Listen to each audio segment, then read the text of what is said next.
Vamos orar então? Pai, muito obrigado por cada um que está aqui, muito obrigado por mais uma oportunidade que o Senhor nos dá de te cultuar, Pai, também nos dá de termos comunhão e de estarmos juntos. Peço que abençoe esse momento, que possamos aprender um pouco sobre Ti e que possamos Te louvar com canções que vamos cantar aqui, Pai. Obrigado por tudo, em nome de Jesus, amém. Vamos começar cantando então? Nas palmas.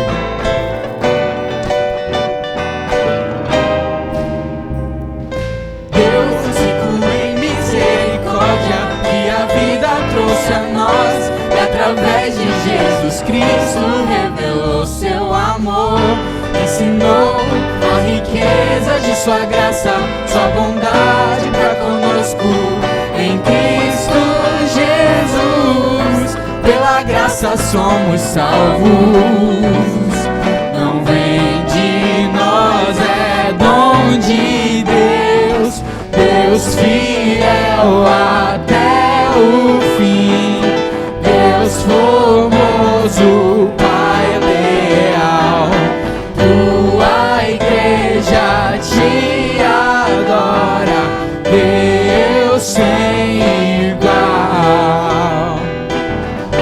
Com suprema a riqueza da graça e misericórdia do Deus vivo e eterno e seu Filho Jesus. Deus preparou as boas obras, deu-nos paz e alegria, nos ensina todo dia a ser como Ele é.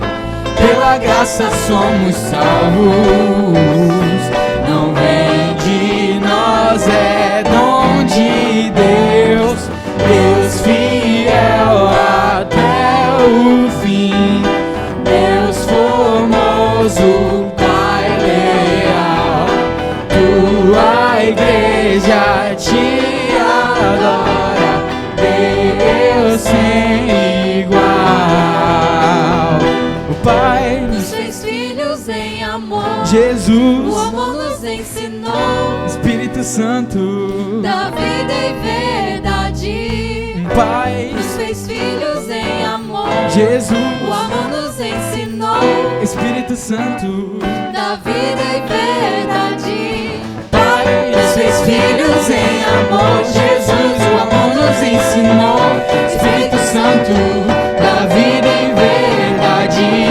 Pai nos fez filhos em amor, Jesus, o amor nos ensinou, Espírito Santo, da vida em verdade. Pela graça somos salvos,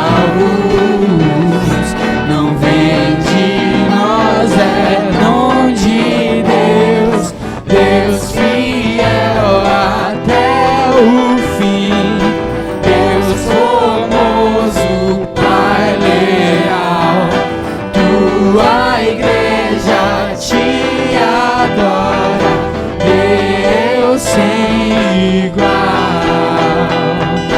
Deus sem igual. Nesse momento vamos cantar aqui o nosso Deus é soberano, que a Ele é toda honra, toda glória, e só Ele é digno de ser engrandecido, só Ele é digno de receber todo o nosso louvor. Nas palmas.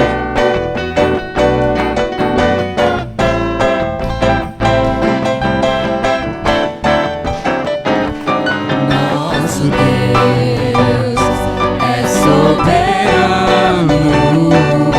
Ele reina antes da fundação do mundo. Nosso Deus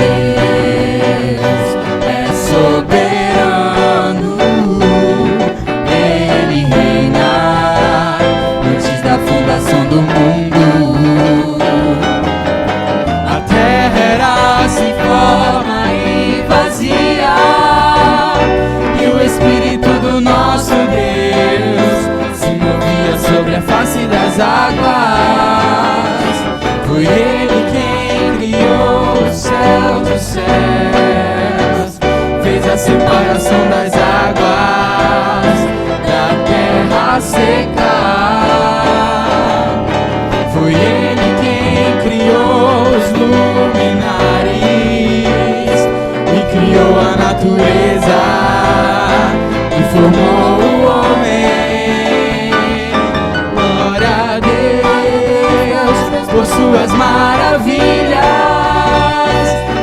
sua grandeza. Glória a Deus, glória a Deus, por suas maravilhas, pela sua grandeza. Glória a Deus, seja engrandecido, ó Deus da minha vida. Tu és o Deus da minha salvação. És a minha rocha, a minha segurança. Meus lábios sempre te exaltarão. Aleluia. Te louvo, pois sei que sobre todos és Senhor. Aleluia. Te louvo, pois sei que sobre todos és Senhor. Aleluia. Aleluia. Aleluia. Louvemos ao Senhor. Aleluia.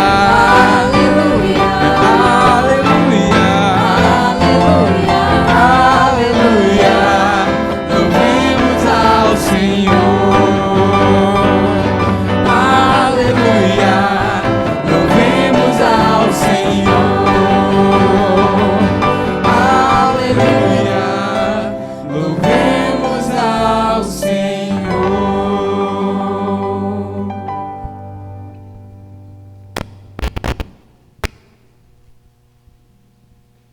Boa noite a todos, sejam muito bem-vindos a mais um culto na nossa igreja. É muito bom estarmos aqui celebrando juntos em unidades ao nosso Deus, nosso amado Deus que nos reuniu aqui como igreja através do seu Evangelho. Nós há tempos nos propomos a proclamar o Evangelho de Jesus Cristo todas as vezes que nós nos reunimos no culto de domingo, para que nós possamos nos lembrar e trazer gratidão ao coração de todo aquele que foi salvo pela graça por meio da fé, e também que nós possamos proclamar para aqueles que ainda não ouviram as boas novas do Evangelho. E o Evangelho de Jesus Cristo é a história de um Deus, criador e sustentador de tudo que existe. O Deus que criou com o poder da sua palavra, deu origem à existência. Este Deus criou cada ser humano e deu ao ser humano um propósito. O propósito de adorar ao Senhor. E somente uma vida de adoração ao Senhor traria sentido completo para a vida do ser humano.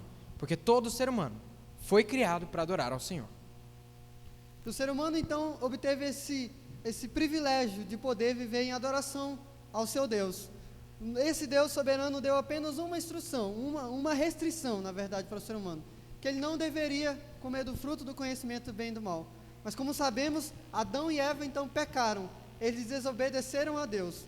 E por consequência do seu pecado, a morte veio reinar através dos homens.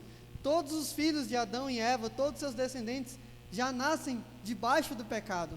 E é por causa do pecado, é consequência do pecado, tudo isso que nós vemos de mal hoje em dia. Mentiras, roubos, morte, traição, tudo isso é consequência do pecado que vem se alastrando de geração após geração. Então, nessa vida a gente já pode sentir as consequências desse pecado. Mas não somente isso, a vida eterna distante de Deus, tendo acesso ao único atributo que seria a ira dele, no lugar onde que nós chamamos de inferno, também é uma das consequências da separação eterna que nós sofreríamos de Deus por causa do pecado. E isto porque Deus é justo, e na sua justiça puniria o pecado. E o salário do pecado é a morte. E portanto todos os seres humanos estariam fadados a esta morte. Tanto esta morte em que não viveriam na presença da vida, como também que estariam condenados à morte eterna. Nós estávamos mortos nas nossas ofensas e delitos. Éramos condenados ao inferno.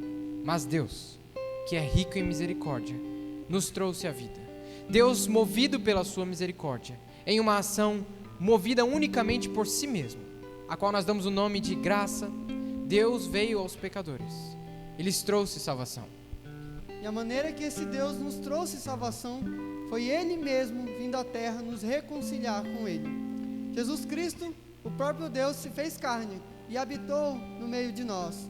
O próprio Deus um dia nasceu de uma mulher e foi uma criança de colo.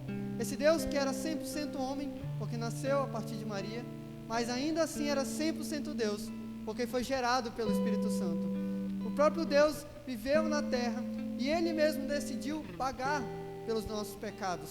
Jesus Cristo, então, naquela cruz, Ele satisfez toda a ira de Deus, porque o pecado requer punição, o pecado requer a morte. Então Jesus Cristo se entrega voluntariamente por todos os nossos pecados. Todo aquele que nós cometemos, nós cometeríamos, aquele que nós cometemos hoje. Toda a ira de Deus foi satisfeita em Jesus na cruz.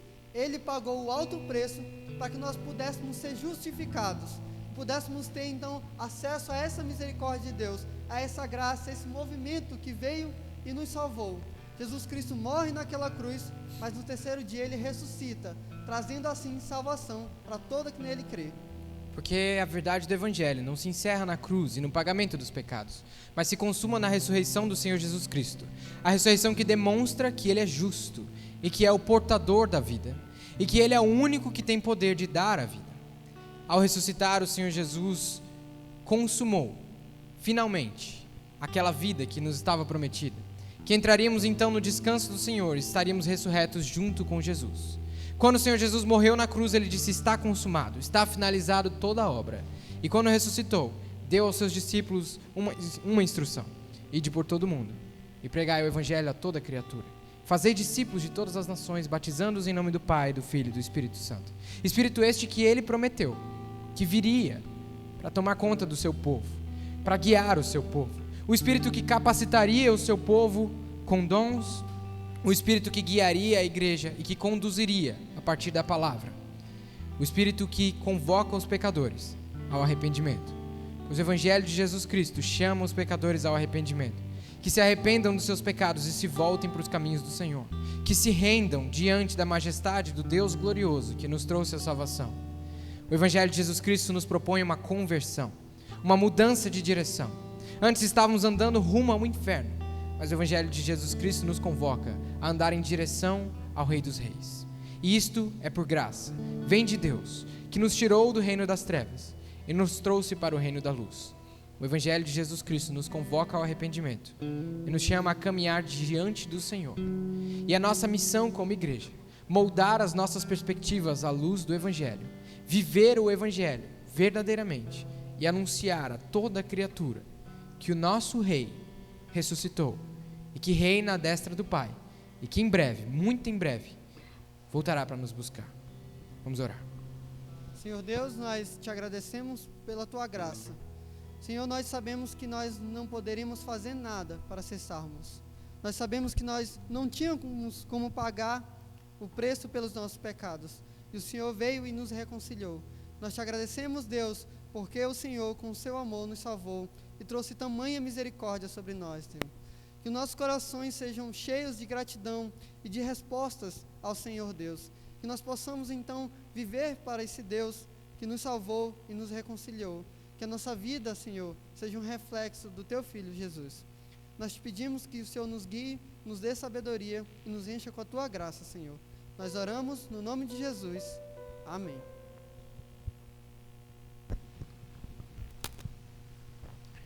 Vamos cantar mais uma música, então?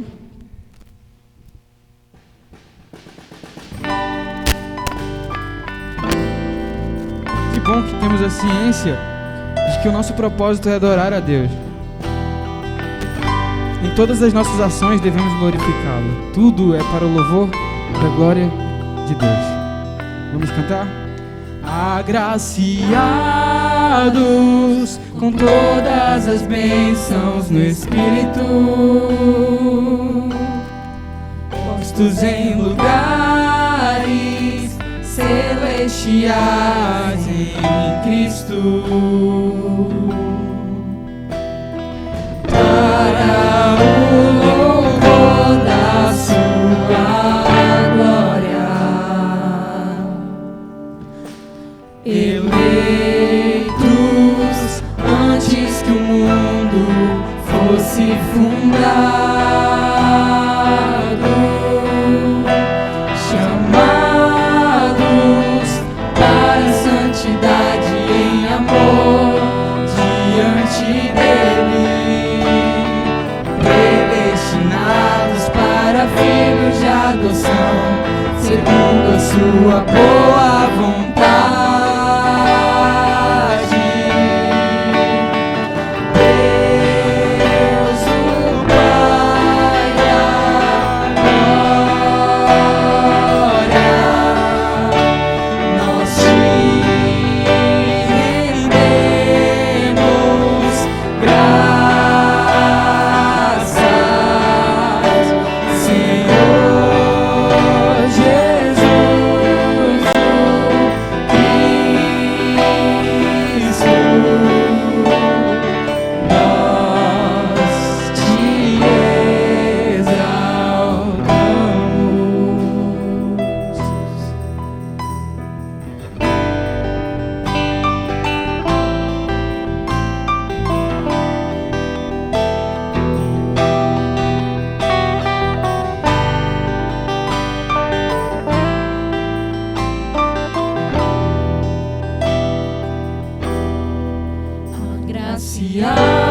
Agraciados segundo as riquezas de sua graça, pelo perfeito sacrifício, redimidos e remidos no Senhor,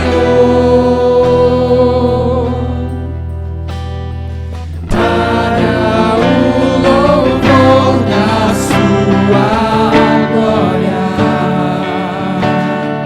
Fomos convocados para a certeza da esperança, segundo sua vontade, nele fomos feitos sua herança. Fomos predestinados para filhos de adoção, selados com o Espírito Santo.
ser membro no corpo de Cristo.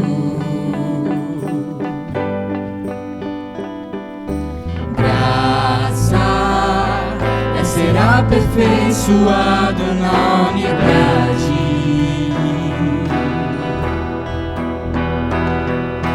Graça é crescer e conhecer o Filho de Deus.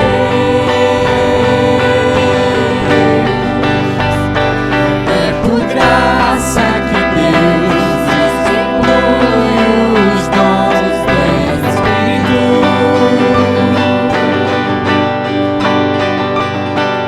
Segundo a sua vontade, para nele sermos edificados.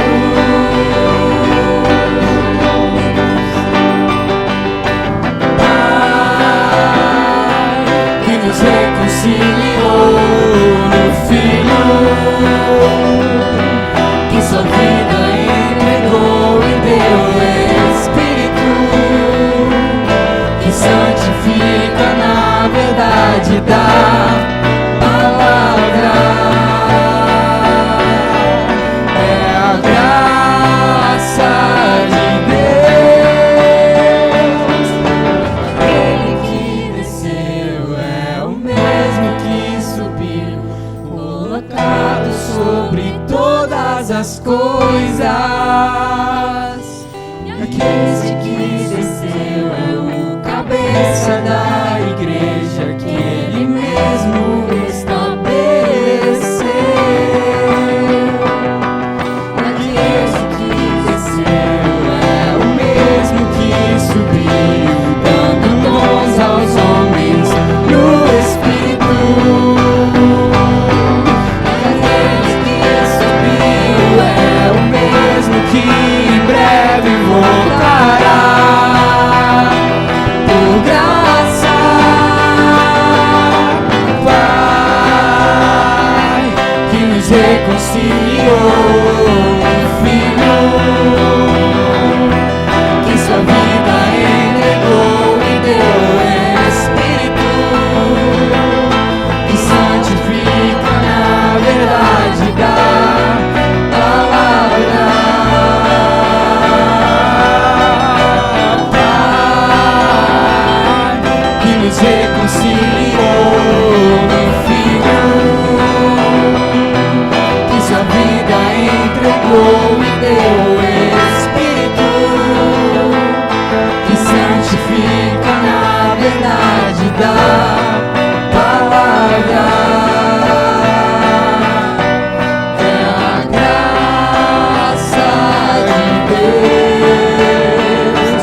É a graça de Deus. É a graça de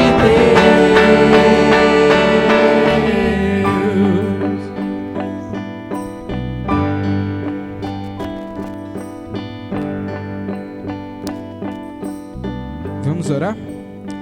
Pai, te peço que nesse momento capacite o teu servo que vai trazer tua palavra para nós e que estejamos com o coração aberto, Pai, para ouvir e para aprender, e que possamos lembrar também que esse é um momento de adoração a Ti, Pai. Que possamos ouvir sabendo que esse momento é em adoração.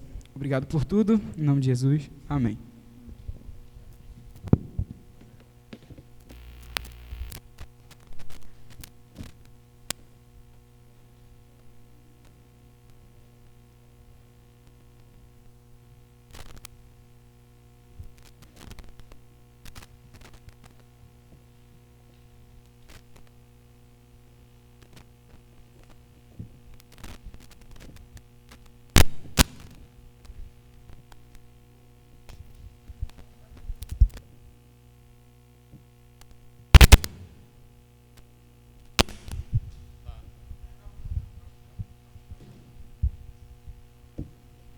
Som.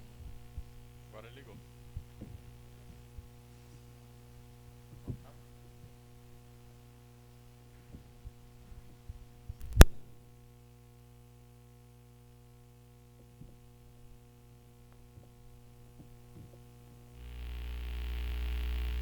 Som. Pronto. Estou escutando o ruído da caixa. Muito bom, boa noite. É bom estar aqui com vocês mais uma vez, mais uma semana. Graças a Deus. É bom rever alguns que já estão assistindo o culto conosco. Nós estamos estudando a carta aos Efésios, né? Nós estamos no capítulo 4. Semana passada nós estávamos olhando dos versos 7 a 11. É o meu microfone que está fazendo esse barulho? Não, né?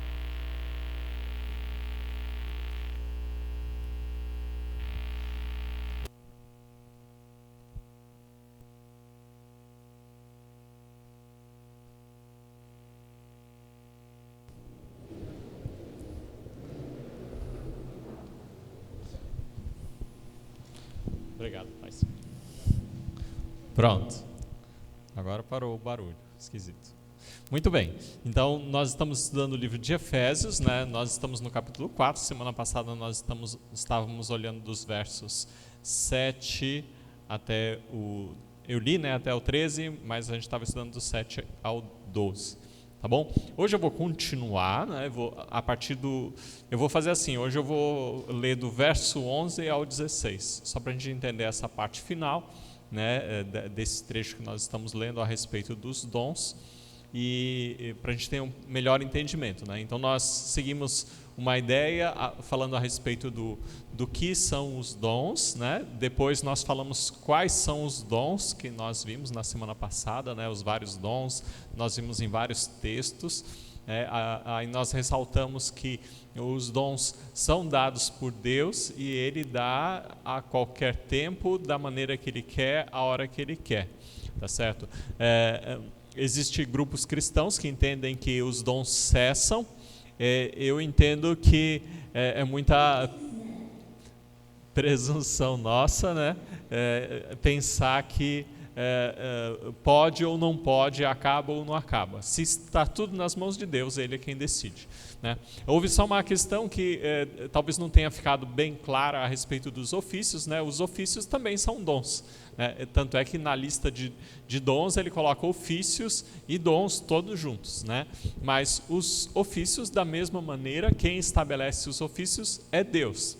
E falar que também ofícios cessam, né, isso também seria um erro da nossa parte fazer isso, né? Talvez por causa do exemplo que eu dei dos apóstolos não tenha ficado muito claro, mas deixa eu tentar explicar melhor só a respeito dos apóstolos e profetas, porque eu acho que tem uma pequena questão, né, que eu só estou retomando o assunto da semana passada, que tanto apóstolos quanto profetas, o chamado sempre foi Deus, né? Quando você olha as Escrituras, todos os apóstolos foram chamados por Jesus Cristo, e todos os apóstolos também, o chamado foi feito por Deus, através de Deus mesmo, chamando os apóstolos para os profetas para aquele ofício, profetas e apóstolos. Então sempre foram chamados por Deus.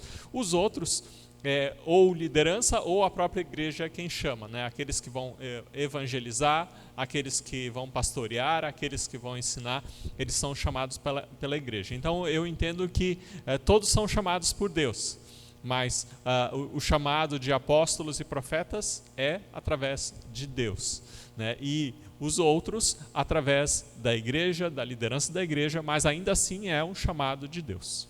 Tá certo? Só para ficar claro, talvez não tenha ficado muito claro na semana passada, então só para a gente tentar esclarecer do ponto onde a gente parou, tá bom? E agora nós vamos dar continuidade ao texto, tentando entender o propósito desses dons, tá certo? Então a gente vai entender a gente viu o que eram, nós vimos quais são, né? E hoje a gente vai entender qual o propósito dos dons que são dados à igreja, tá certo? Então, nós vamos ler a partir do verso 11 até o 16 hoje, tá? E ele fala assim: E Ele mesmo deu uns para apóstolos, e outros para profetas, e outros para evangelistas, e outros para pastores e doutores, querendo o aperfeiçoamento dos santos para a obra do ministério, para a edificação do corpo de Cristo, até que todos cheguemos à unidade da fé e ao conhecimento do Filho de Deus, a homem perfeito, à medida da estatura completa de Cristo, para que não sejamos mais meninos inconstantes, levados em roda por todo o vento de doutrina, pelo engano dos homens que com astúcia enganam fraudulosamente. Antes, seguindo a verdade em amor, cresçamos em tudo naquele que é a cabeça, Cristo, do qual todo o corpo bem ajustado e ligado pelo auxílio de todas as juntas, segundo a justa operação de cada parte, faz o aumento do corpo para a sua edificação em amor. Oremos. Santo e amado Deus, nós te agradecemos, porque mais uma vez estamos reunidos aqui em teu nome, para aprendermos de ti. Te peço nessa noite que nós possamos ter uma compreensão de todas as coisas, que possamos compreender a tua verdade e viver segundo a tua verdade e não segundo o nosso próprio entendimento. É em nome de Cristo que nós te pedimos. Amém. É interessante que quando nós vamos ver os ofícios, né, lembrando da nossa lista da semana passada, esse verso 11, ele traz 5 ofícios, né, ou 4 ofícios, como alguns autores gostam de dizer, mas eu entendo que são 5. Né? Então ele fala que ele mesmo deu uns para apóstolos, outros para profetas, outros para evangelistas e outros para pastores e doutores. Né? Então esses seriam os 5. São ofícios que foram dados por quem? Por Deus, ele fala. E ele deu. E ele mesmo deu, né? Nessa tradução. E ele mesmo deu. Ele mesmo quem? Deus. Deus deu homens, né? Deus deu dons a homens para exercerem os diferentes ministérios dentro da igreja. Então, nenhum homem exerce o ofício que ele exerce, né? Porque ele designou a si mesmo. Tá? Isso não existe. A verdade é que todos são designados por Deus. Todos os que exercem ofício na igreja são designados por Deus. Né? Ou seja, o homem é levantado por Deus e instituído por decreto divino para o exercício daquela função. Ponto. Né? Entendendo a autoridade e a soberania de Deus no estabelecimento dos aqueles que exercem os ofícios na igreja, né? Ou os ministros, por assim dizer, né? Vamos colocar assim ministros, que fica mais fácil, tá certo? Então é natural que todo aquele que é chamado ou é estabelecido para o exercício de um ofício, ele deve obedecer o chamado para o qual ele foi feito. Tá certo? Então eu entendo dessa maneira. Então a gente deve obediência, deve prestar obediência. E eu entendo que aquele que rejeita o chamado de Deus para exercício do ofício, ele está injuriando o nosso Senhor Jesus Cristo e está se rebelando contra ele. Então isso a gente tem que ter bem claro. Uma vez que nós somos chamados para exercer um ofício diante da igreja, nós não podemos rejeitar o chamado de Deus. Às vezes a gente tenta adiar, né? E eu vejo muitos, né, querendo fugir da responsabilidade. Mas a verdade é que na igreja todos somos chamados e somos preparados para exercermos um ofício dentro desta igreja. Né? E todos somos preparados para a edificação do corpo, para o crescimento dele. Então, nesse sentido, né, demanda obediência e todo aquele que rejeita, né, o chamado, ele está rejeitando ao próprio Deus e rejeitando, se rebelando contra Deus. Então, resumindo a história, é Cristo quem dá o ofício. Tá certo? Então, se ele dá o ofício, né, a gente pode entender que ser, né, um ministro, né, um oficial da igreja é dom de Cristo. Né? Então isso fica bem claro. Né? A segunda coisa que fica bem claro é que os dons necessários para exercer aquele ofício que aquele ministro tem, seja qual for a função dele, né, qual for o ofício dele, é dado por Deus. Né? Então ter os dons é porque Deus deu. Entendam isso. Não é porque eu tinha o dom de pregar, por isso que Deus me colocou. Tá certo? Eu acho que muito pelo contrário. Eu não tinha o dom de pregar. tá certo? Eu acho que na época que eu me converti, eu acho que eu e o Emerson podíamos sentar do lado que a gente ia, né, se dar bem, porque ele fala pouco, né, e eu não falava nada, então eram os dois parceiros perfeitos, né, a gente ia ficar lado a lado ali. Mas da minha época, da minha conversão era assim, eu entrava calado e saía calado da igreja, né, então era a minha natureza é essa. Mas então não tinha o dom, mas Deus é quem dá o dom. E é Ele quem estabelece e é Ele quem capacita para o exercício daquela função.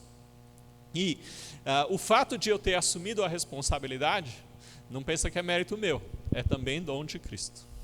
Tá certo? Eu entendo que tudo, né, que envolve, né, o exercício de qualquer ministério a serviço da igreja é dom de Cristo. Tá certo? Não é nada por mérito meu. Tá? Então esse é um ponto que eu vejo com... E a partir daí, entendendo que esses ministérios são dados por Deus, é importante entender que eles têm um propósito claro, né? E a gente vai ver algumas perspectivas, pelo menos 4 perspectivas eu vou colocar aqui, a respeito dos propósitos desses ofícios que são dados à igreja. Tá certo? Então, o primeiro propósito é edificar, né? E esse ou construir o corpo de Cristo, né? Então, o ministro é dado à igreja por Cristo com o propósito de edificar ou construir o corpo de Cristo. A gente vê isso no verso 12, né? Que ele fala, querendo o aperfeiçoamento dos santos, né? Ou seja, esse é o objetivo dos dons, né, dos ofícios. Ele quer o aperfeiçoamento dos santos, né? E a razão disso, né, é para a obra do ministério, para a edificação do corpo de Cristo. É interessante quando a gente olha aquela palavra aperfeiçoamento, né?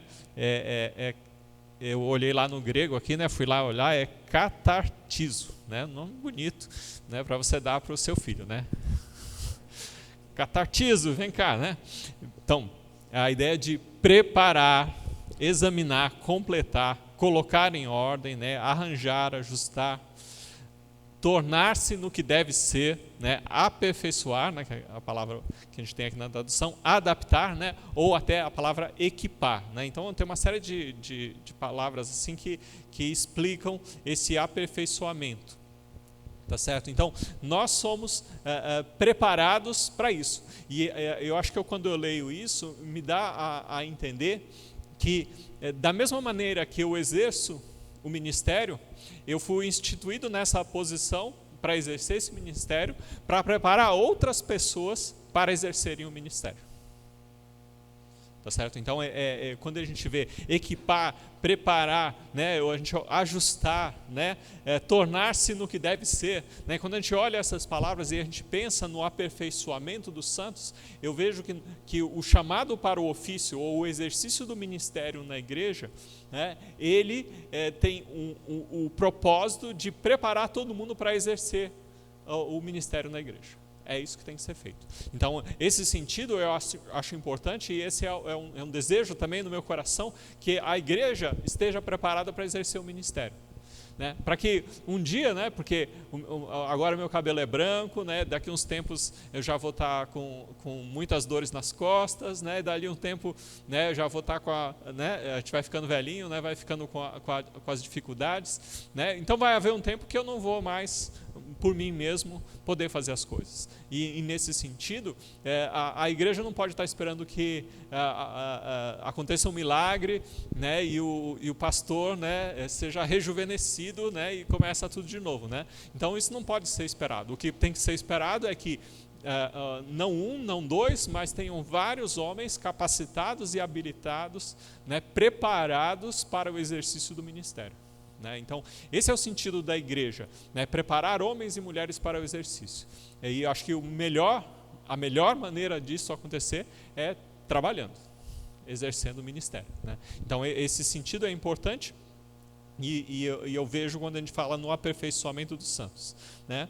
Então, a nossa completude que a gente vai falar, né, de sermos perfeitos, né, varão, né, perfeito. A perfeição, ela consiste em estarmos unidos em Cristo com esse propósito, né, da preparação, né, o crescimento de todos, né, onde todos estamos unidos nesse corpo, né, exercendo o papel para o qual nós somos chamados. E como tudo acontece no corpo, aí vem uma série de questões, né? Principalmente, alguns entendem que o crescimento ou o desenvolvimento espiritual é uma coisa pessoal, né? Como se fosse a ideia do ermitão que vai lá para a montanha, né? E aí ele volta de lá um santo, né?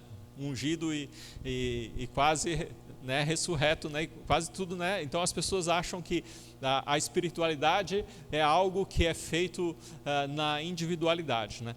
Mas quando nós olhamos para esse texto, nós começamos a perceber que equipar a igreja, preparar a igreja, ela é feita aonde? No corpo. Então o desenvolvimento, né, ou o crescimento e o amadurecimento na fé é no corpo da igreja. Então, quando nós negligenciamos isso e achamos que o nosso crescimento é individual, aí nós erramos, tá certo? Porque o desenvolvimento da fé, o crescimento, né, do corpo da igreja é que nos leva ao crescimento. Então, juntos crescemos. Individualmente não deve ser a ideia, né? Ou aquela ideia que é muito comum de eu vou estudar a Bíblia e vou saber mais do que o pastor, né? Então, parabéns, né? Mas não negligencie o corpo. Você tem que continuar participando do corpo, porque fora do corpo nenhum crescimento tem valor. Então, todo o crescimento e o desenvolvimento, né, do indivíduo, né, pensando no indivíduo, ele é no corpo da igreja. Então, nós devemos estar operando dentro do corpo, né? E dentro do corpo, nós temos os ministros, os oficiais, né, que foram estabelecidos por Deus, e estes oficiais é que governam a igreja, tá certo? O governo da igreja é dado a esses, né? Então, nós que somos membros, somos governados pela igreja. A minha vida não é minha. A minha vida está a serviço da igreja. A sua vida não é sua, a sua vida está a serviço da igreja. E todos nós devemos ser governados pela igreja, né? Quando a gente olha, né, o pecado do ser humano, no princípio, ele não queria ser governado por Deus. Deus falou, não come da árvore do fruto do conhecimento do bem e do mal. Aí a natureza humana veio. Ele não aceitou o governo de Deus e assumiu as consequências do pecado. E o pecado recai sobre todos nós. Então, eu penso muito nessa ideia de que a gente tem que entender que nós estamos sob um governo. E esse governo é o governo que foi estabelecido por Deus. E na igreja, Deus estabeleceu os seus oficiais. E nós devemos nos submetermos aos oficiais estabelecidos pela igreja. Eu falo nós, porque também eu sou sujeito à igreja. Tá certo? Então, eu entendo dessa maneira, né? E nós devemos entender que não é fora da igreja, ou seja, não pense que o crescimento espiritual é um exercício de autossuficiência, né? No sentido de que eu vou cuidar de mim e eu vou chegar até Deus do meu jeito e vocês do de vocês. Isso não tem. É tudo no corpo da igreja, segundo os parâmetros que Deus estabeleceu, com os oficiais que Deus estabeleceu. E fora disso, não existe um crescimento, por assim dizer, que seja válido, né? Então essa é a ideia que é importante. A segundo propósito, tá certo, de Deus estabelecer esses oficiais na igreja, é para promover a maturidade da igreja. Então essa é a ideia. Então Deus estabelece eles, né? Então a gente viu que ele estabeleceu com o propósito de edificar ou construir o corpo de Cristo, né? E em seguida, lá no verso 13, nós vemos que ele estabeleceu para promover a maturidade da igreja. Aí no verso 13 ele fala, até que todos cheguemos à unidade da fé e ao conhecimento do Filho de Deus, ao homem perfeito, à medida da estatura completa de Cristo. né? Então, a ideia de que nós chegamos ao conhecimento de Deus, naturalmente nós vimos que o exercício dos dons nos leva ao conhecimento, mas também a ideia os oficiais estão estabelecidos também para que todos cresçamos na fé e no conhecimento do nosso Senhor Jesus Cristo. Então, esses oficiais, né, a gente tem que só entender agora o porquê é pleno e o que é essas coisas, mas esses oficiais foram colocados por Deus para que cada um de nós chegue ao pleno conhecimento do Filho de Deus. Tá certo? Então, esse conhecimento, como ele é desenvolvido? Né? Esse conhecimento é desenvolvido na fé e no conhecimento experimental do nosso Senhor Jesus Cristo. Não é uma fé e um conhecimento teórico, né? Então, você sabe todos os livros da Bíblia, conhece todas as histórias de Jesus, conhece todas as parábolas, isso já é suficiente, você tem o conhecimento. Não, aqui ele está falando de um conhecimento experimental, de intimidade. Esse conhecimento que ele fala aqui é a ideia, é a palavra que se usa no casamento, homem e mulher. Então, ele traz a ideia de intimidade com Deus. Então, o propósito, né, que você crescer na fé e no conhecimento, nesse conhecimento experimental, né, é o conhecimento a partir da experiência vivida com Jesus, daquilo que você vivencia ao lado deles, nas suas orações, nas suas meditações, a transformação, o ensino da palavra na tua vida, a transformação do seu ser, do seu coração, né, o abandono do pecado e a nova vida que você alcança em Cristo, né. Então, essa intimidade, né, esse conhecimento que nós alcançamos em Jesus Cristo é o propósito por que foram estabelecidos os dons que nós temos individualmente e também os oficiais, para que eles dirijam a igreja para atingir esse objetivo. Então, essa é o sentido, né? Mas lembrando sempre que a direção daqueles oficiais é dada por Deus e é Deus quem direciona todas as coisas. E é interessante a ideia de que esse pleno conhecimento, né, ele é desenvolvido, é obtido na comunhão dos santos, né? Então, quando nós estamos unidos em Cristo, é que nós crescemos, né, nesse conhecimento, né? É ali onde nós podemos experimentar a unidade da fé. É ali que somos capazes de viver como Jesus, né? Perdoando e amando uns aos outros, né? É nas diferenças, né? Até nas dificuldades, nos atritos, né? É porque é na comunidade, é na igreja, é nas nossas falhas e nas nossas que são muitas, né? E naquilo que Deus opera em nós, né? Nos capacitando a amar, é nessa convivência, tá certo? No corpo de Cristo, que nós podemos experimentar a unidade da fé, né? É nessas diferenças, né? Não imagine que eu sou perfeito, eu sou imperfeito. Às vezes você vai pedir alguma coisa para mim e eu vou esquecer, né? Mas não é porque eu não amo você, né? Os meus defeitos, né? Então nós temos defeitos no sentido que está no nosso ser, mas Deus opera e transforma, né? Assim como Ele capacita a ensinar e Ele capacita outras coisas, Ele também nos ensina a amar, mas é no exercício das diferenças, é no exercício de permanecer em amor, né, é que nós chegamos ao conhecimento de Deus, né? É no ver a transformação, né? Talvez vocês vendo a transformação na minha vida, vocês possam crescer no conhecimento, porque Deus opera em todos, e você pode ver Deus operando na vida de cada um, transformando, né, mudando, tirando aquele que era calado, agora ele ensina, né?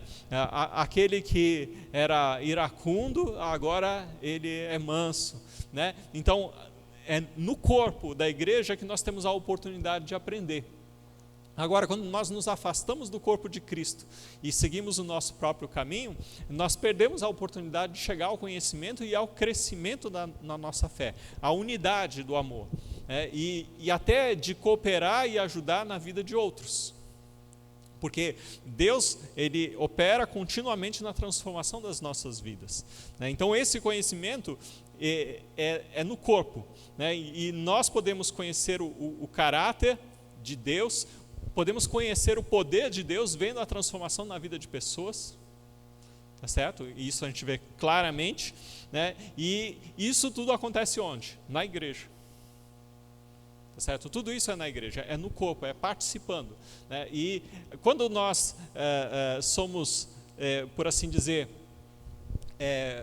ausentes do corpo, né? Porque às vezes a gente é participante numa certa medida, mas na medida em que nós participamos mais, é que nós enfrentamos as dificuldades, né? Na medida em que nós nos empenhamos, é que nós entramos em atrito uns com os outros, né? É ali no vivenciar, né, que a gente acaba conhecendo as pessoas, né? Você vê aqueles que são mais irritados, né?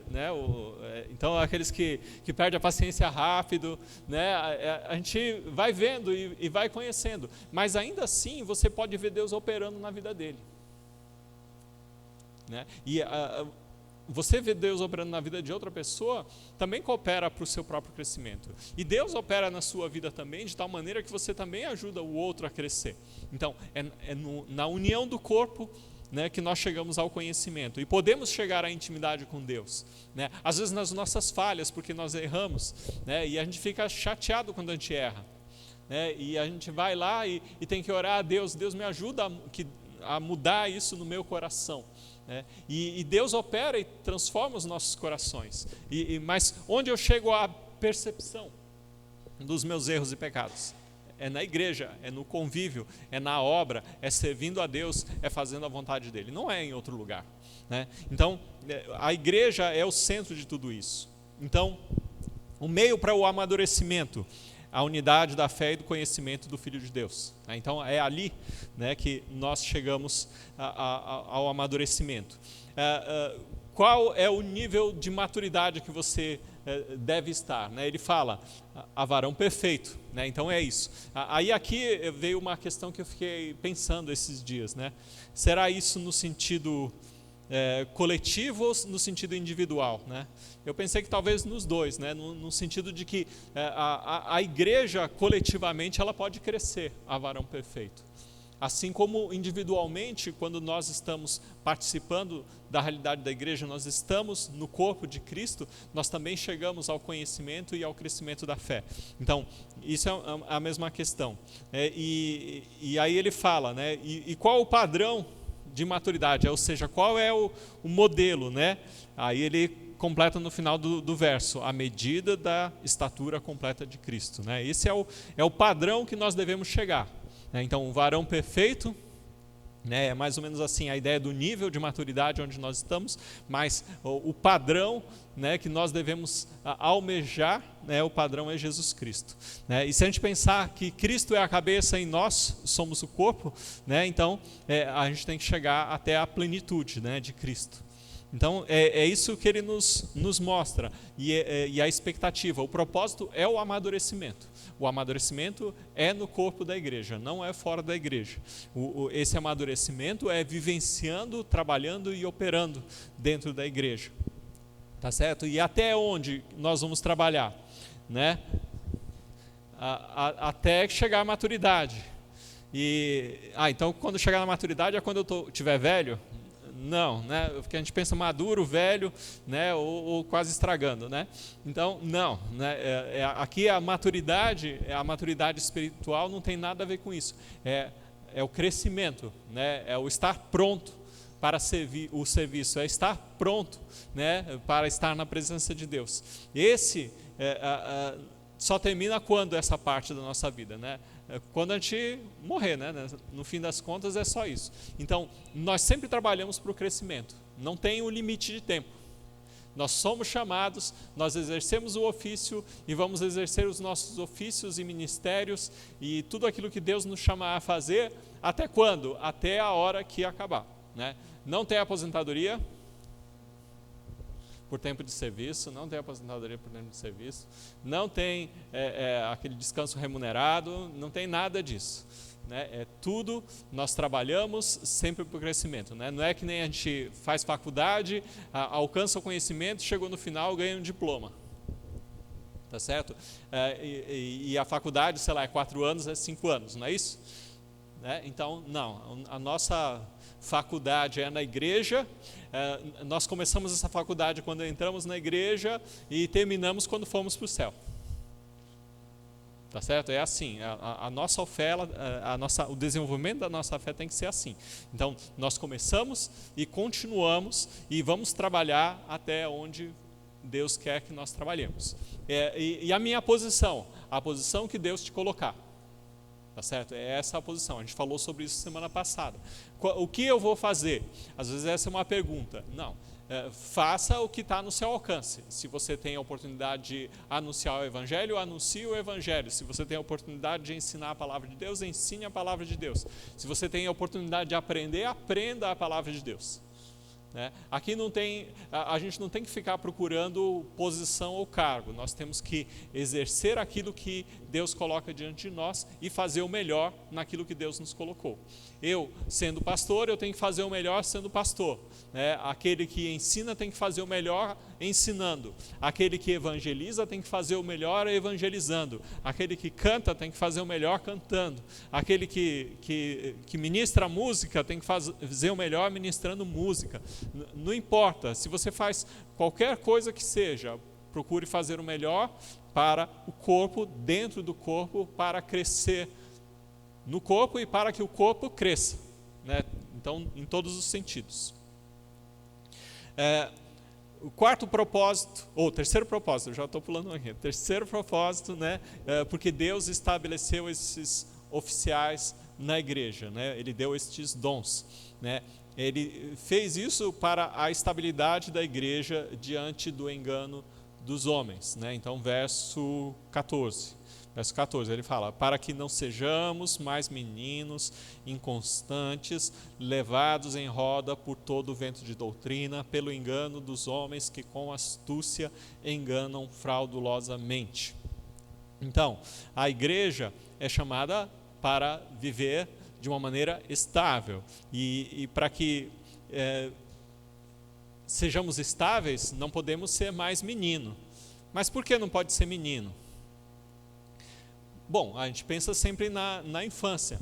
A criança, geralmente, ela é o quê? Inocente. Por que ela é inocente? Porque ela não percebe a maldade do coração dos homens. Por que a criança é inocente?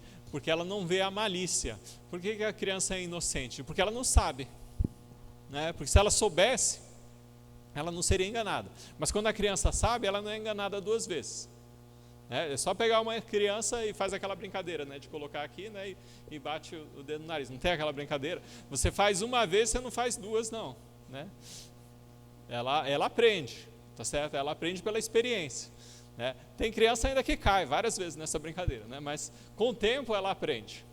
Tá certo? Então, a gente vai lá, né, faz a brincadeira, mas ela aprende pela experiência, porque ela não gosta da brincadeira. Né? Então, a ideia do menino é porque ele é facilmente iludido. E por que ele é facilmente iludido? Muitas vezes porque não conhece, ou não sabe, ou não percebe a maldade. Tá certo? Então, aí os oficiais são estabelecidos para que vocês não sejam meninos, não sejam crianças inocentes que não entendam as coisas, não entendam a verdade. Por isso, nós sempre procuramos ensinar com a profundidade que nós pudermos para que todos aprendam e cresçam.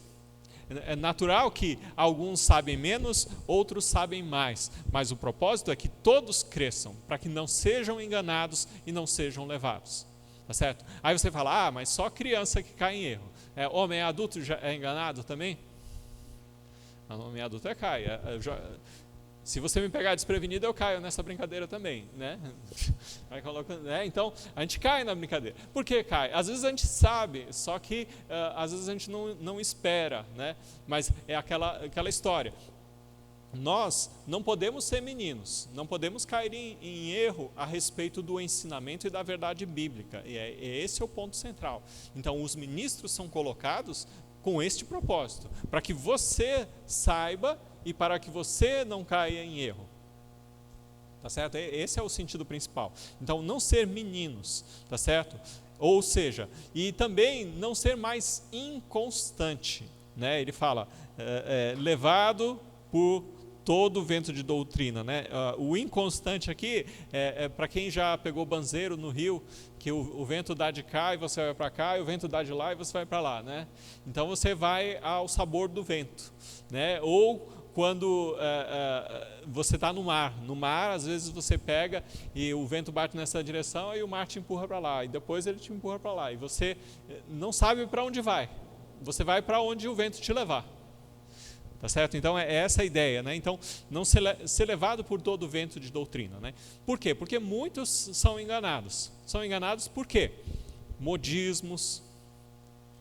Toda a igreja faz isso, só a nossa que não faz.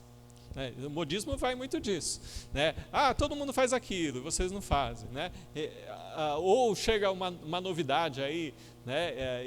Ensinaram um novo sistema de fazer a igreja crescer, aí as pessoas vão, não, vamos fazer a nossa igreja crescer também, né? Então é muito fácil o engano, né? O engano, ele vem da onde? Da falta de entendimento, da falta de conhecimento, a falta de experiência. E justamente aqueles que não têm a devida experiência acabam sendo enganados. E aí você pensa, é só os novos convertidos que são enganados? Eu falo para vocês que é mais fácil um velho convertido, né? Não que eu sou velho, né? Mas não nesse sentido, mas aquele que deveria ser alguém mais experiente, ele é mais facilmente enganado do que aquele que é novo convertido, porque aquele que é novo convertido confia, né, naqueles que ministram, confiam naqueles que estão cuidando, né, e ele acaba sendo mais obediente do que os velhos, né, porque geralmente o velho é teimoso, né, não é assim? Velho é teimoso. Eu tenho tentado, né, à medida que eu vou ficando velho, não ser teimoso, né, porque eu não quero judiar dos meus filhos quando eu for velho, né. Então a gente vai treinando a nossa mente, né, a nossa vontade é dizer não, mas a gente tenta se forçar a dizer sim, né, porque às vezes a nossa teimosia leva ao erro, né, e a mesma coisa acontece, né, na igreja. Às vezes ele não quer obedecer à liderança, né, ou ele se acha melhor do que a liderança posta, ou ele se acha melhor do que os outros, fala, não, eu sou o mais espiritual desta igreja, né? Então aí esses são facilmente levados e enganados pelo engano, né, daqueles que com astúcia enganam fraudulosamente, que ele fala assim, que é justamente quando a gente olha mais para os homens, né? Porque às vezes a gente fica olhando para os homens, em vez de olhar para o ensino, olhar para a verdade que está sendo ensinada, aí começa a olhar para os homens, aí olha lá, não gosto do fulano de tal pregando porque ele fala demais, né? Não tem, às vezes tem gente que faz assim, né?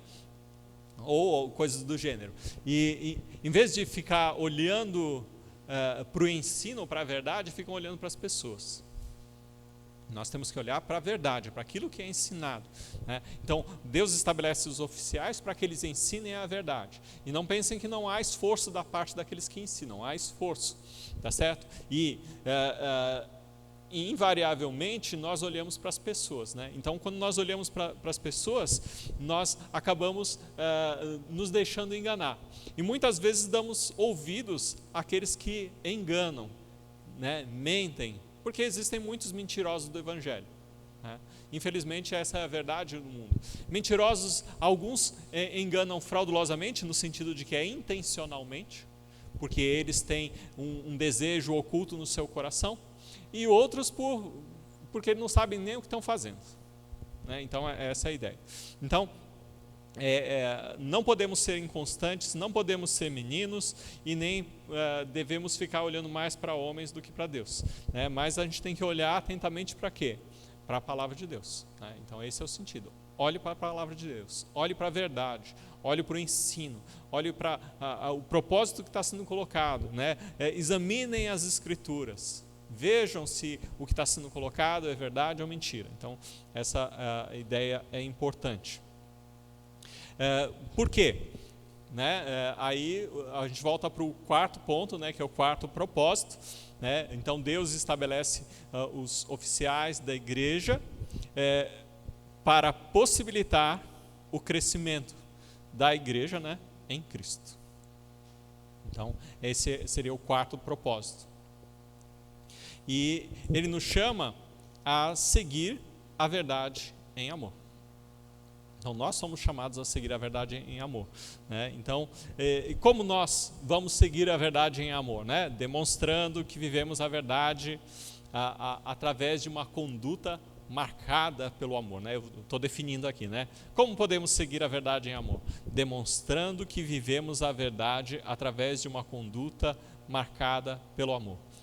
Então é um viver em amor, né, segundo os parâmetros determinados por Cristo, né, determinados por tudo que Ele nos ensinou através da revelação que nós temos em Cristo Jesus, né, na sua vida, na sua obra, no seu ensino. Né. Então tudo que diz respeito a Jesus Cristo nós aprendemos, né, com Ele. E então a ideia é que nós pertencemos a esse corpo, né. Quem é a cabeça do corpo? Jesus Cristo.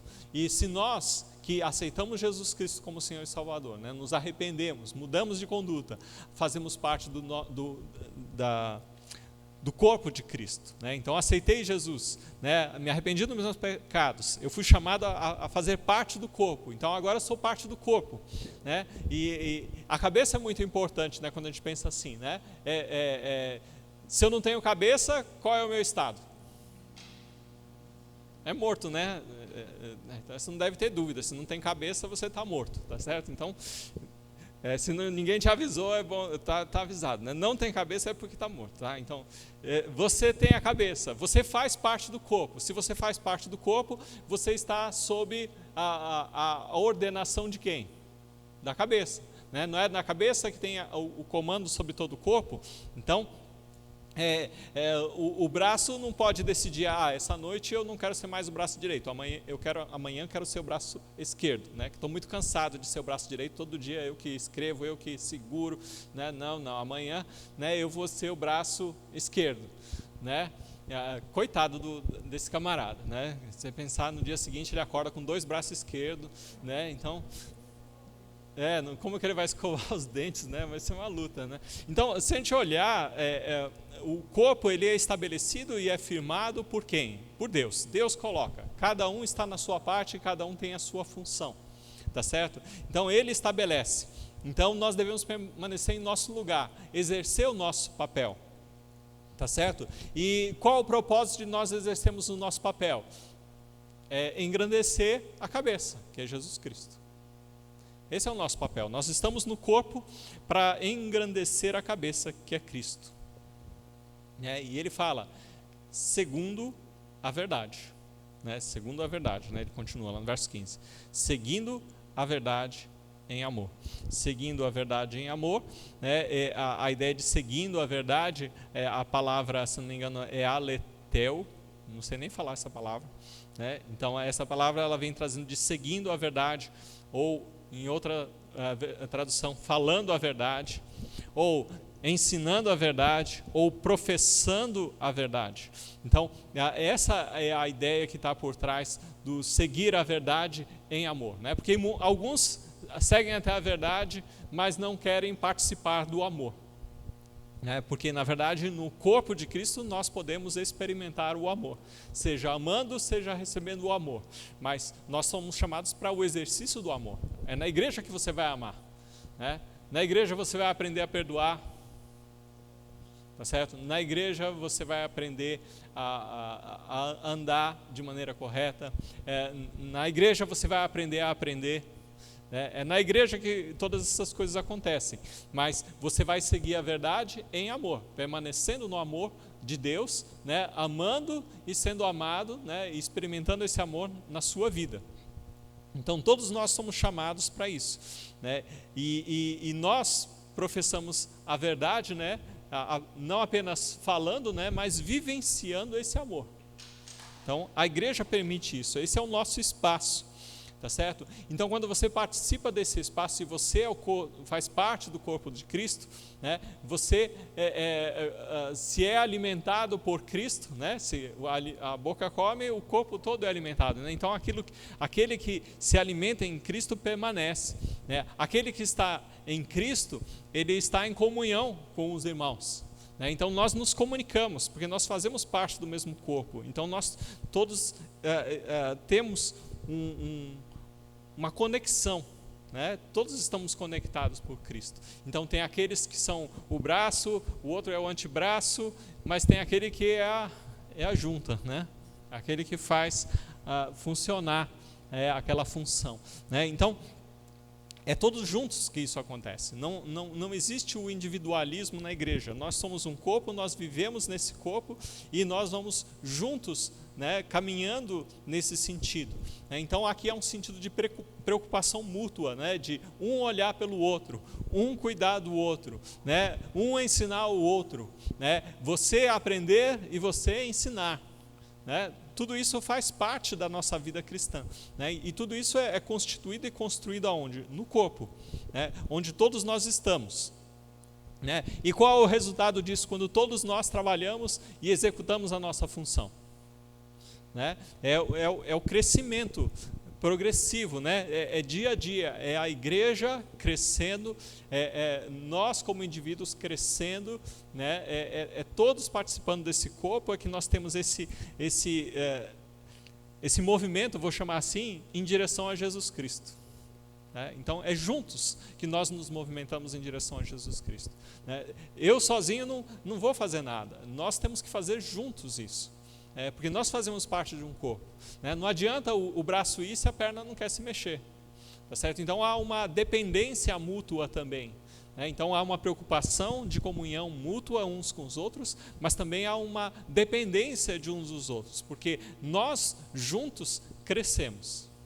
Agora, se cada um entende e vive sua vida cristã como se fosse uma ilha, né? Um cara sozinho, né?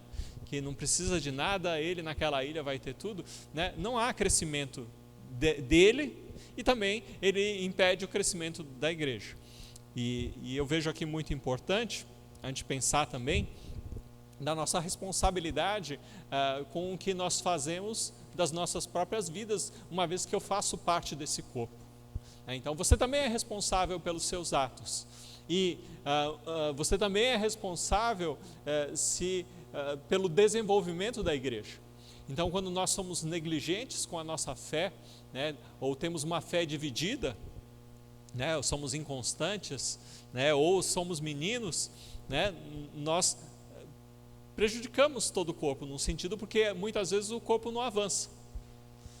Né? É que nem o menino, você vai sair de casa, aí o menino fala, meu sapato está desamarrado, aí você vai lá, amarra, junta as coisas, aí você volta, está desamarrado, aí você larga tudo de novo, vai lá, amarra de novo, né? Aí você volta, vira as costas, junta, volta para o menino, está desamarrado de novo, né? Naturalmente, como homens, né? Eu acho que na terceira vez a gente já está dando os cascudos ou arranca o sapato do menino, né? Então a gente vai tomar alguma ação, mas ainda assim, o que eu quero dizer é que nós precisamos ainda assim ajudar aquele a amarrar o sapato dele e ajudar ele a amarrar o próprio sapato, para que ele cresça, ele desenvolva. Né? Então esse sentido é importante, né? E por isso esse movimento. Porque aí ele continua no verso 16, do qual todo o corpo, bem ajustado e ligado pelo auxílio de todas as juntas, segundo a justa operação de cada parte, faz o aumento do corpo para a sua edificação em amor. Né? Então ele volta lá para o princípio, né? O corpo se desenvolve, né? Criando e se expondo a novas possibilidades, né? De viver o amor. Né? Então esse desenvolvimento do corpo é junto. Né? Então eu acho que o desenvolvimento do corpo de Cristo nos leva a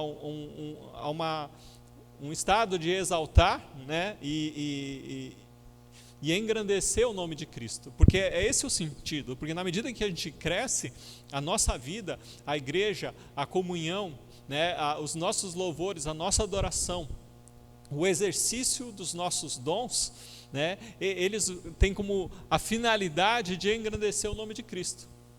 Né, porque é para esse caminho que nós vamos, para o engrandecimento do nome de Jesus Cristo aqui na terra. Tá certo? Porque nós não podemos esquecer que é Ele quem nos guarda do mal, é Ele quem supre as nossas necessidades, Ele é o cabeça, então Ele providencia todas as coisas. Né? Tudo, né, que passa pelo nosso corpo, ele vem da cabeça. Né? Então, todo aquilo que é possível para o crescimento do corpo vem da cabeça. Então, ele sendo cabeça e nós sendo corpo, né, tudo vem dele. Né? E, então, nós devemos engrandecê-lo. Né? Então, quando não existe aquele amor mútuo, aquele cuidado uns com os outros, nós não vamos poder desfrutar da vida. Né? Porque um braço fora do corpo, ele pode desfrutar da vida? Certamente não. Né? Então, a parte tem que fazer, vamos dizer assim, aquele elemento do corpo tem que fazer parte de todo o corpo, né? Ele tem que compor, né? Porque enquanto ele compõe o corpo, ele tem vida. Na medida em que ele está fora do corpo, não há vida mais. Aquela ideia de a brasa fora do braseiro. Né? Então, nós devemos viver no corpo de Cristo. Né? Devemos participar. Porque na medida em que nós nos afastamos, né, o amor esfria, não há crescimento. Né? Nós caminhamos para a imaturidade. Aquele que se afasta do corpo de Cristo, aquele que não tem comunhão, aquele que não tem aquele amor mútuo de fazer parte do corpo. Né? E às vezes a gente vem com aquela ideia, eu não estou muito bem integrado, mas a gente tem que se integrar, tem que se juntar, tem que, o que tem para fazer? Tem que entrar e fazer. É assim que a gente faz parte do corpo. Não é esperar para ser convidado e numa cerimônia solene, esse daqui, né, a partir de hoje, ele vai varrer a igreja. Né? E aí a gente dá um crachá com a vassoura, né, e com tudo mais, né, e com o nome dele, tudo, né, membro desde 1900 e alguma coisa, né, e aí, né, não é isso, né, a gente às vezes espera esse tipo de coisa, mas fazer parte do corpo é participar, é entrar, né, é que nem numa casa você não espera que você tenha que alguém mande você fazer as coisas, você vai lá e participa das coisas. Né? Você ajuda, você coopera. Então, enquanto estiver conectado, a cabeça você está vivo. Né? Mas a hora que você sair da cabeça, você está morto. Entenda? É isso. Né? Ou se põe debaixo da cabeça, ou está morto. Então, a cabeça é Jesus Cristo. Então, nós devemos estar debaixo da cabeça, conectado a esse corpo, unido ao corpo, né? Servindo a Jesus Cristo para a glória de Jesus Cristo. E a igreja, ela é edificada por Jesus Cristo para a edificação de si mesma, no sentido de que ela opera para o próprio crescimento. Tá certo? Então, nós trabalhamos juntos para o próprio crescimento da igreja. Não existe o trabalho individual para a glória de Deus, existe o trabalho coletivo. Então nós podemos crescer como igreja no sentido em que todos nós operamos e todos nós trabalhamos. A partir desse momento, a igreja é edificada de si mesma. Mas ela é edificada onde? No amor. Porque fora do amor não existe uma edificação, por assim dizer, completa. Ou seja, não vai funcionar. Né? E só para finalizar essa questão, é que nenhum crescimento é de utilidade se não corresponder ao corpo todo. Né? De que adianta eu ter um braço de, sei lá, de 20 centímetros de um lado e o outro com 2 metros do outro? Né? É meio estranho, né? Eu acho que o corpo ele cresce em conjunto, tá certo? Não é cada parte cresce do jeito que quer e bem entende. O coração, eu vou ser uma igreja amorosa, aí tem um big de um coração, né, e um corpinho pequenininho, né? Então o corpo ele cresce, eu sei lá, eu fico pensando no corpo, na simetria, né, porque o corpo é tudo simétrico, tem as proporções certinhas, né, todo mundo crescendo junto, né? Então é essa a ideia, todo mundo participa e todo mundo cresce, né? Então o corpo cresce na medida em que todos participam. Quando eu me omito de participar, eu sou um apêndice, né? O apêndice, né, quando inflama, às vezes corta fora, né? É assim que faz, né? Os enfermeiros, médicos, né? Então, inflamou, cortou, né? A Vitória passou por isso recentemente, né? Então, não tem utilidade, tá certo? Então, todos nós crescemos, fazemos parte do corpo e estamos unidos ao corpo. Então, assim, só para finalizar, né? Se nós queremos nos considerar em Cristo, então a gente não tem que procurar viver para si mesmo, né? Porque quando a gente vive para si mesmo, nós não participamos do corpo e não nos desenvolvemos junto com o corpo, né? Então, tudo que nós vamos realizar ou vamos nos tornar, que seja em relação uns aos outros. Ou seja, aquilo que a gente vier a realizar e fazer dentro da igreja, que seja em relação aos nossos irmãos, às nossas irmãs, né, para o crescimento, né, que todos possam participar desse crescimento e que tudo isso seja realizado em amor, né? E a gente tem aquela ideia de que onde reina o amor, né, também tem edificação da igreja. Então, a edificação existe quando existe o amor. Quando não existe o amor, né, não há edificação da igreja. Né, é só uma reunião social. Né? Então, o propósito é a edificação. E nós nos amamos uns aos outros para a edificação desse corpo, a edificação da igreja. Então, Deus deu dons, estabeleceu ministros, e o propósito dele, naturalmente, a edificação da igreja, o crescimento, né, a maturidade, né, é que tudo isso se complete nesta igreja.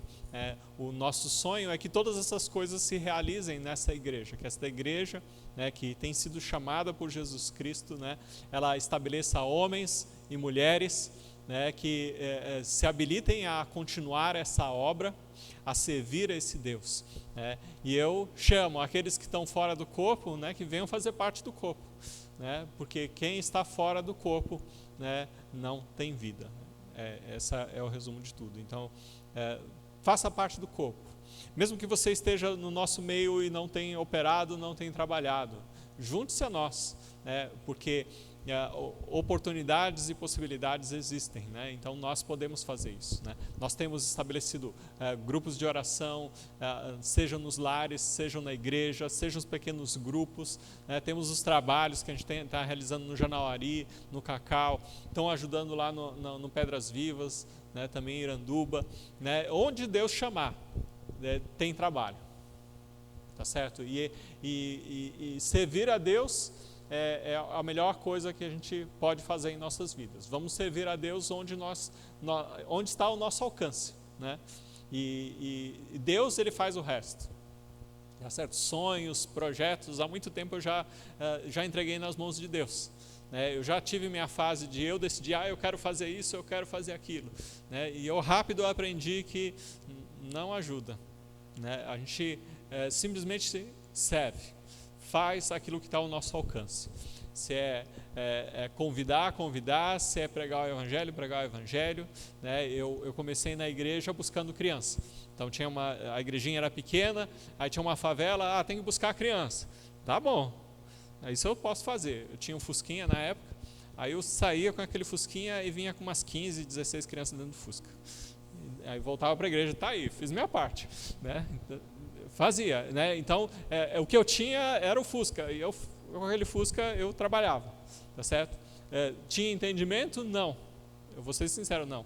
Era mais ou menos que nem o Emerson. Do jeito que o Emerson está, eu ia lá, né, abria o Fusca, as crianças entravam, fechava a porta, entrava e levava para a igreja. Era isso que eu fazia, tá certo? E Deus trabalhou na minha vida, né? Então, é o que você trabalha com o que você tem, não com o que você não tem.